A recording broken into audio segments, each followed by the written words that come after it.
سیاسی بحران لے ڈوبا، بورس جانسن مستعفی، نیا پارٹی لیڈر اور وزیر اعظم آنے تک کام جاری رکھنے کا اعلان۔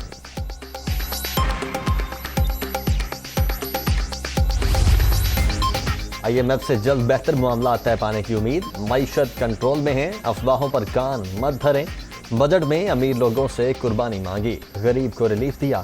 آٹا، چینی، گھی کی قیمتوں میں کمی لا رہے ہیں وزیر خزانہ مفتاح اسماعیل کی پریس کانفرنس۔